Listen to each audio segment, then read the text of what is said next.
We're looking at something that seems to be a kind of continent-wide shift.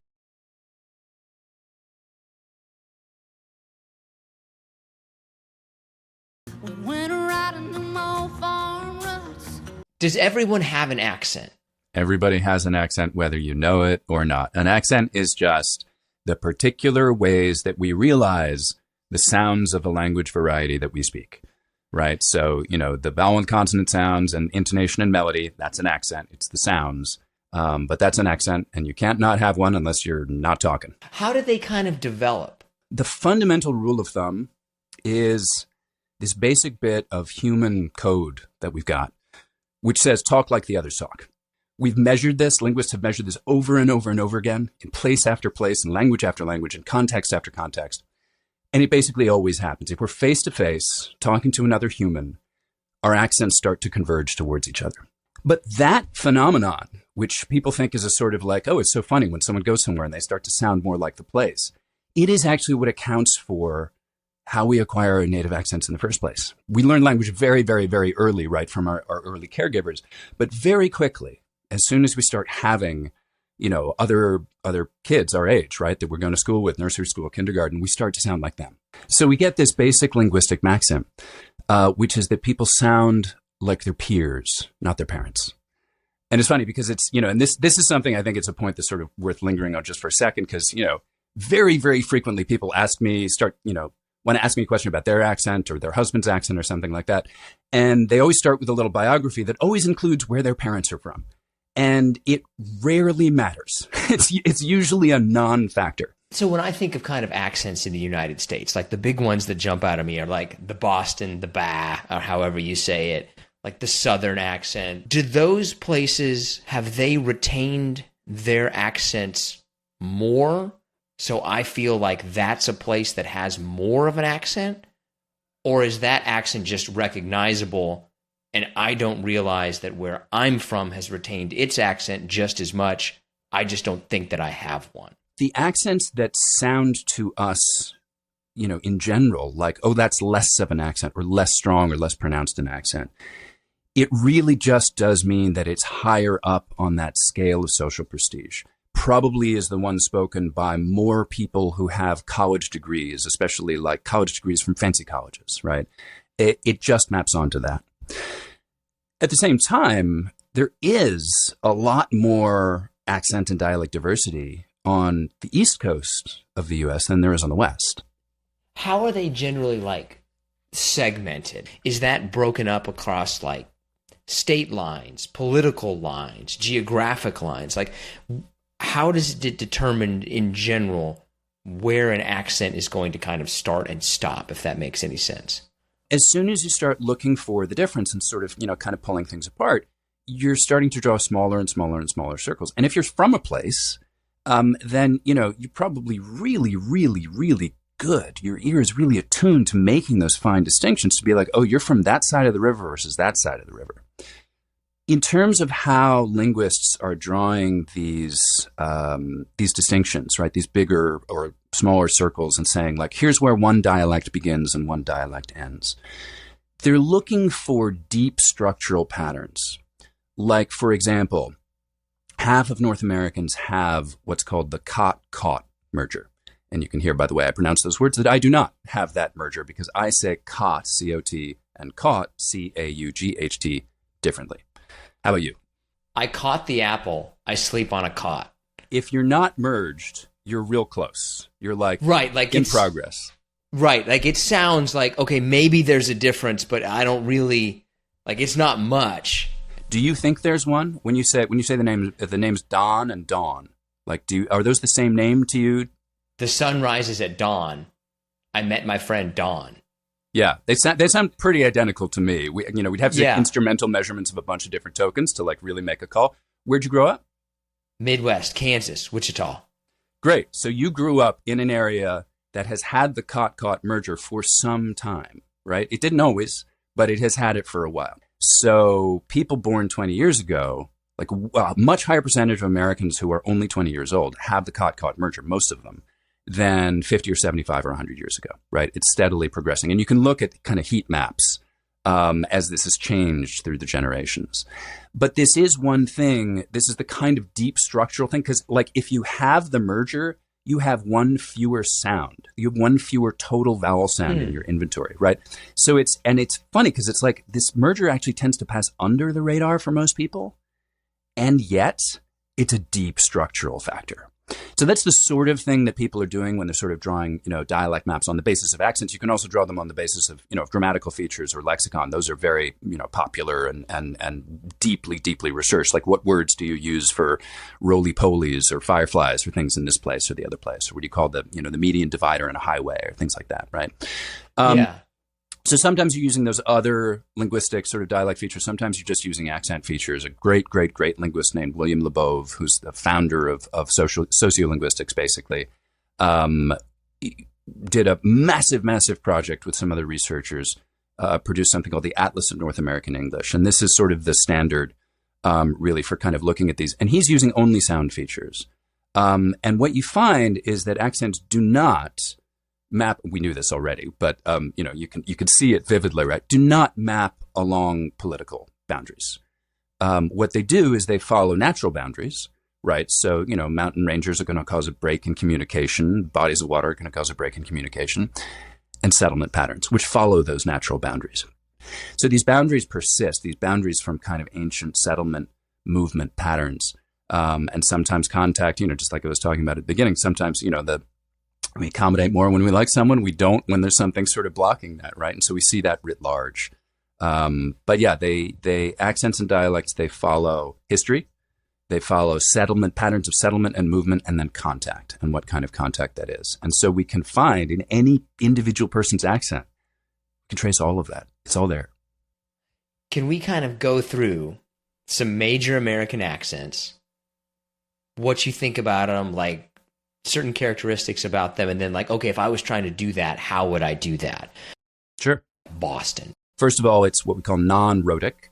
You could divide all accents of English into whether they pronounce R's after vowel sounds or not, right? So an accent like mine, when I pronounce all the R's, if they're there in the spelling, right? So I say car and here and there and everywhere, and there's an R there all the time. That's a rhotic accent. Non-rhotic accents are accents like Southern British English, where you say car and here and there and everywhere. I might get a linking R if the next word starts with a vowel, but otherwise it's just car, right?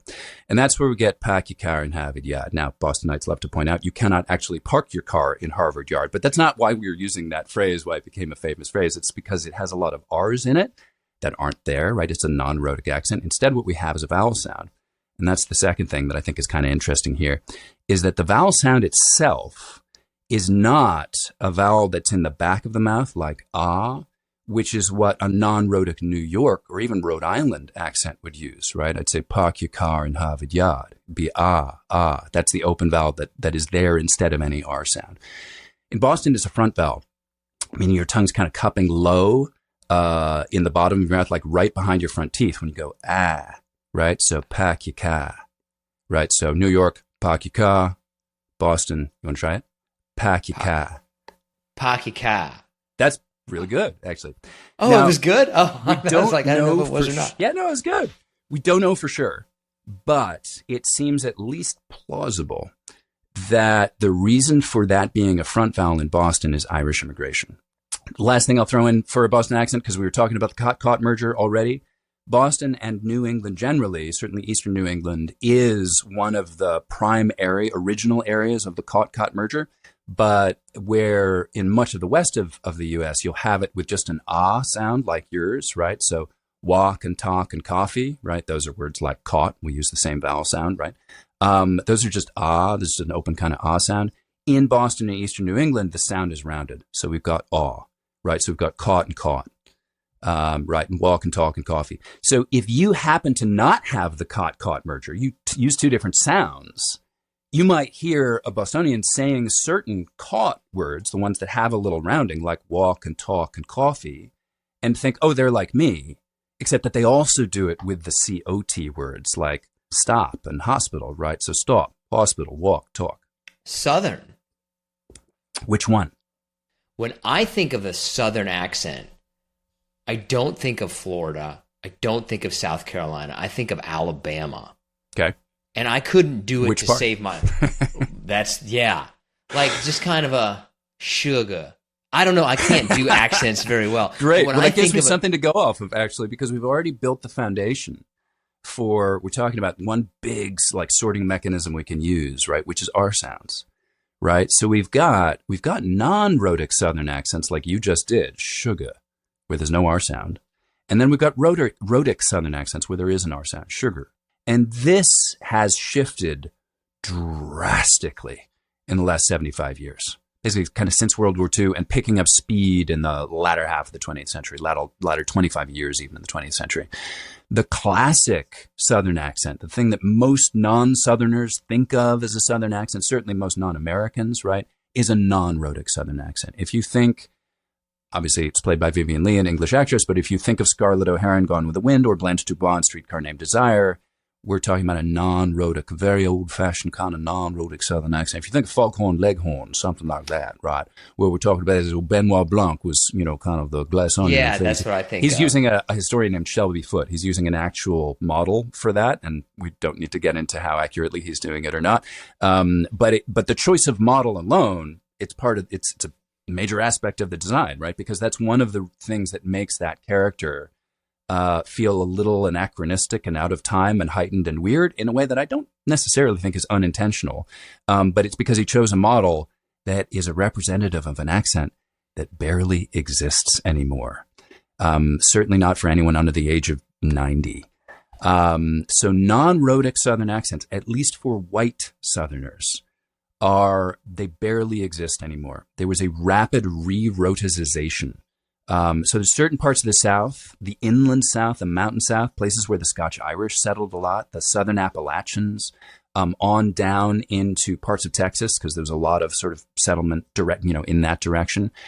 The basic broad division between rhotic and non-rhotic historically Southern accents used to be coastal versus inland, and especially upland and mountain, right? Where those are the accents where you had hard R's, kind of all the time, right? Interestingly, a lot of vowel shifts and some other things like the pin-pen merger, which is now universal in the South. Pen, right? Is that an ink pen or a straight pen? That's why you got to specify. That just started in Tennessee, just one little place in Tennessee, and it wasn't part of a Southern accent in like in the Civil War, kind of post-Civil War, like it didn't exist, right? It spread out from there to become general. So that inland area of the South has had a lot of influence, and it was always the hotbed of rhoticity, and now most Southern accents, even on the coast and places that were historically non-rhotic, are rhotic.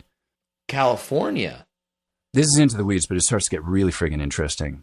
So linguists started to observe a shift in first in Southern California. Actually, it was first in Northern California, then it was Southern California, then it was thought to be just urban areas in California, and then it was like, oh no, it's just California generally, to different amounts. Another of these really radical, fun vowel shifts where the vowels start like shifting around their location in the mouth in a systematic way and rotating the whole thing.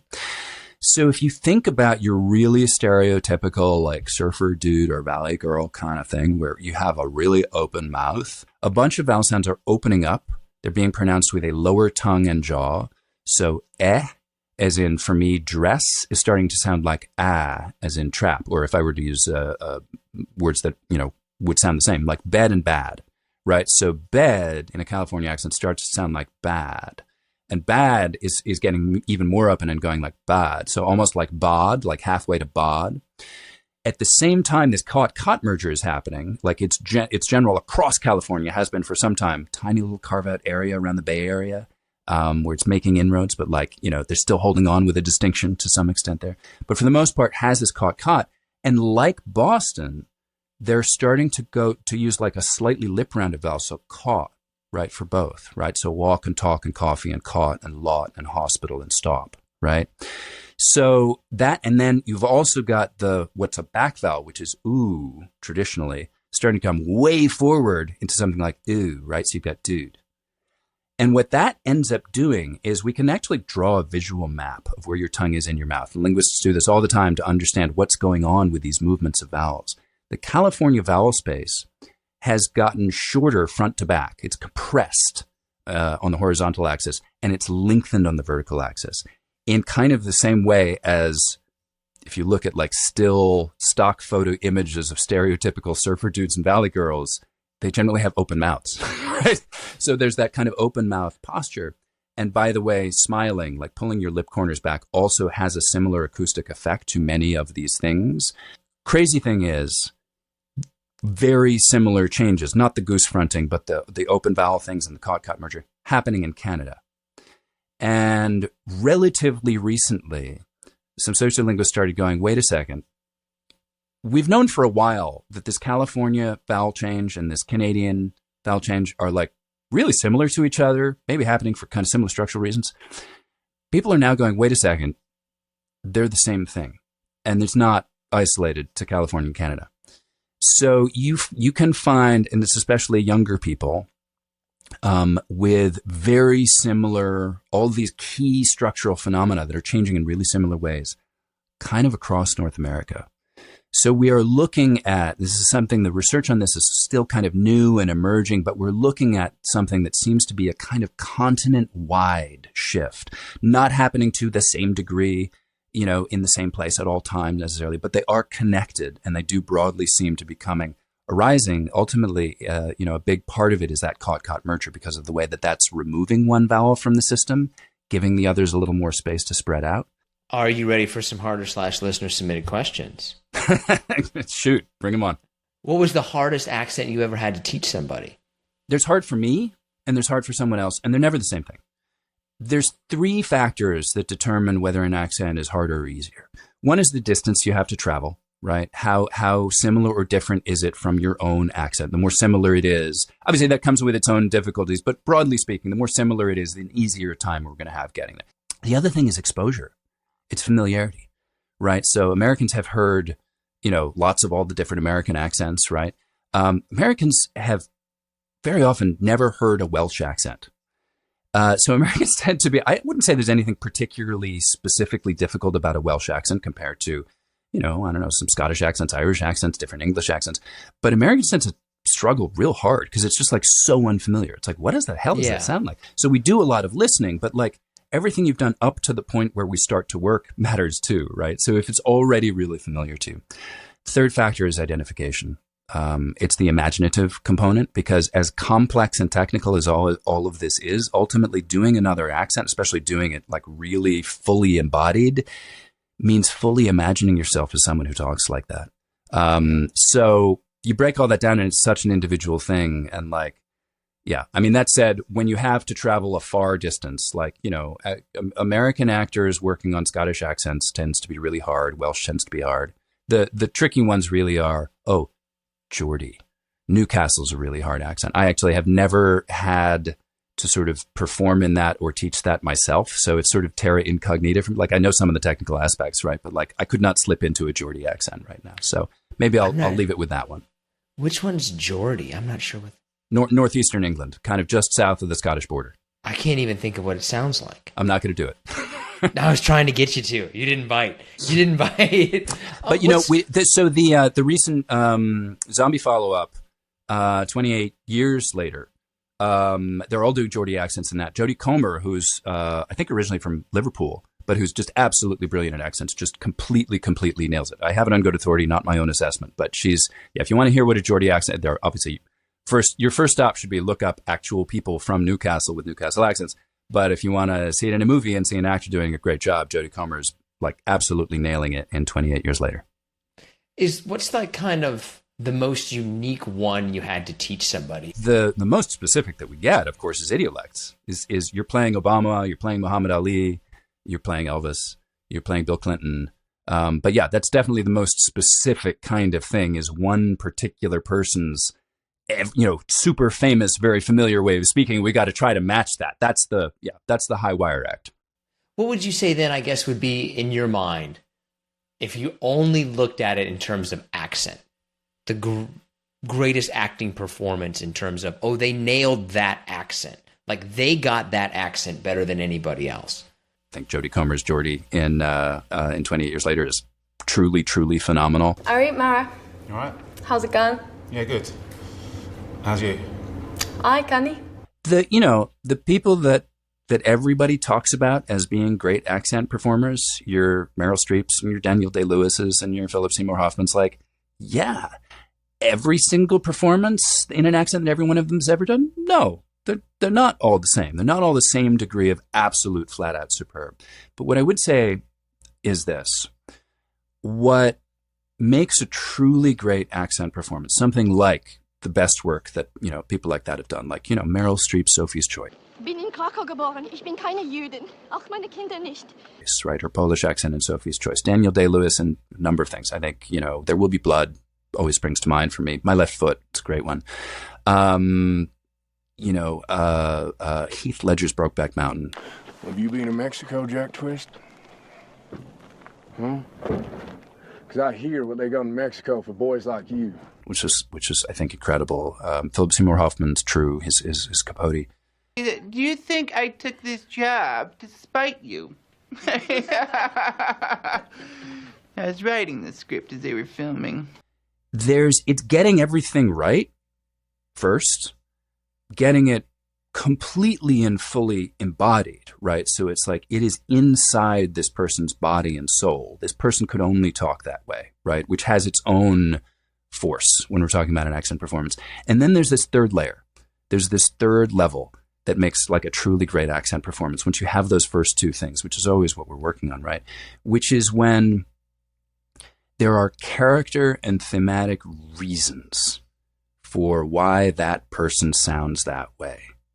They made connections between the way this, and the example I've used before elsewhere, is Philip Seymour Hoffman's oral posture, the twistedness and tightness of his mouth as this character who had twisted himself into knots to hide and not reveal and that whole character journey, what the entire movie was about, was there in the character's use of and relation to language and the sounds of language and the connection to his identity and what he wanted and needed and everything that had come before him in his life. So I think when we see the truly great accent performances, it's not just like that absolutely is spy level, like you would not get caught and shot if you were a spy and your life depended on it, right? That's perfect accuracy and authenticity. It's perfect embodiment, which is an aspect of that as well, right? It's not just sort of layered on top. It could only be that way. And then this final thing that it really is like connected up in ways that feel like we can feel that. We can feel that connection. Are there areas of the country where new accents seem to be popping up? The quick first answer is like, yes, of course, because that's happening all the time. We are losing, a lot of older, more traditional, place-bound, rural, regional accents as people move away. I think, here we go. Okay. Some of your listeners might be familiar with an accent known as Multicultural London English, or MLE. Does that ring a bell for you? It does not. Basically, since the kind of mid to late 80s is really the earliest we could kind of say this is an accent now and it's developing, which is called MLE, or Multicultural London English, which has a lot to do with like multicultural immigration, right? People from all over the place, right? A lot of Caribbean immigration, a lot of African, a lot of South Asian, right? But there's a stew that sort of first noticed and described in London, that then is now like has become a way that basically working class youth of all races and ethnicities talk in London, right? And that's new. That wasn't there before. And we're finding that in a lot of other European cities with similar immigration profiles. And we seem to be now starting to find it in especially some Californian cities. So that's another kind of super new, at least as far as linguists are concerned, thing that we're starting to catch up with and be aware of is happening is these, we call them generally multi-ethnolects. So there seem to be some multi-ethnolects forming in some North American cities, maybe especially on the West Coast. And that might be the next thing. That's pretty much all the questions we have. Is there anything that you think that we missed, or kind of what's coming up next for you? Where can people find you, learn more, that kind of stuff? People can find me on my website, which is just ericsinger.com. I have started doing some short form video. I did, a bunch of videos with Wired some years ago that did very well, just about accents in movies, talking about some of the stuff we've been talking about today, and also there was a map tour of North America. Those are still out there. I started doing short form video myself on TikTok and on Instagram and YouTube Shorts. I think they're pretty easy to find. I will have a book coming out probably next year. I'm in the just got it back from my editor from the full manuscript, so we're getting through this kind of editorial process, and it's about everything because if you've made it this far in the conversation, you probably got a sense that accents do touch everything, like everything about what it is to be a human, where they come from, how they work, where our people come from, how history is reflected in it, the choices that we're making, what it's like to be a teenager and how we get through that and how important that is for language change because teenagers lead language change. All these cool, weird things about like what the 8-year-olds do when they get together in this place where there isn't an existing accent and they make it up from scratch, like all of that, right? Because accents really do touch on everything. So it's accents as a lens into everything else that's important about like sort of who we are and what we're like and how we work. Thanks for checking out this episode of Profoundly Pointless. From society and sexuality to science and sports, every week we explore something new from a side of life you may never have heard of. Subscribe if you're interested. There's a playlist, I think, on the right if you want to see more videos like this. Someday I'm going to finish painting that wall, and just for the record, I'm not orange. I just don't know how to fix this. But thanks for checking out the show. Would love to hear from you. Okay, I should stop. Stop. There it is.